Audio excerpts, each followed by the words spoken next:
श्री स्वामी समर्थ. बऱ्याचदा आपण अमावास्या आणि पौर्णिमेला घाबरतो किंवा त्याकडे दुर्लक्ष करतो. पण स्वामी उपासनेत या दोन तिथींचे अनन्यसाधारण महत्त्व आहे. या दिवशी केलेल्या केवळ 5 साध्या उपायांनी तुमच्या आयुष्यातील नकारात्मकता दूर होऊ शकते. नीट समजून घ्या. पहिली गोष्ट म्हणजे पौर्णिमा. या दिवशी चंद्र पूर्ण असतो, जो आपल्या मनाचा कारक आहे. जर तुम्हाला खूप चंचलता किंवा अस्वस्थता जाणवत असेल तर पौर्णिमेच्या रात्री स्वामींसमोर बसून किमान 11 माळी जप करा. यामुळे मनाला प्रचंड शांती मिळते आणि घरात सात्विकता वाढते. पौर्णिमेला श्री सत्यनारायण पूजा करणे अत्यंत शुभ मानले जाते. तसेच श्रद्धेने कथा ऐकल्यास घरातील दारिद्र्य आणि कटकटी दूर होतात. ज्यांच्या घरात सतत वाद होतात त्यांनी पौर्णिमेला ही पूजा आवर्जून करावी. दुसरीकडे येते ती अमावास्या. या दिवशी वातावरणात नकारात्मक लहरी जास्त असतात.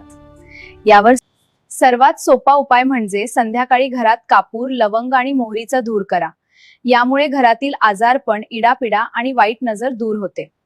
अमावास्या ही पितृशांतीसाठीही महत्त्वाची आहे. या दिवशी स्वामींसमोर बसून आपल्या पूर्वजांच्या मुक्तीसाठी प्रार्थना करा. शक्य असल्यास पिंपळाच्या झाडाला जल अर्पण करा.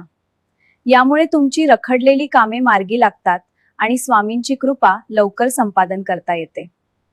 या दोन्ही तिथींना स्वामींसमोर बसून किमान 11 माळी जप किंवा स्वामी चरित्र सारामृताचे वाचन करा.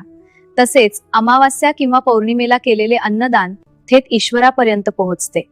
गरिबांना किंवा मुक्या प्राण्यांना दिलेला एक घास तुमच्या कुंडलीतील चंद्र, राहू आणि केतूचे दोष शांत करतो. स्वामी म्हणतात, अमावास्येचा अंधार असो व पौर्णिमेचा प्रकाश, तू माझ्या नामात राहा. तुझ्या रक्षण करायला मी समर्थ आहे. भिऊ नकोस, मी तुझ्या पाठीशी आहे. तुम्ही या सेवा आधीपासून करत आहात का? करत असाल तर कमेंटमध्ये नक्की सांगा आणि कमेंटमध्ये श्री स्वामी समर्थ नक्की लिहा आणि ही माहिती गरजूंपर्यंत शेअर करा.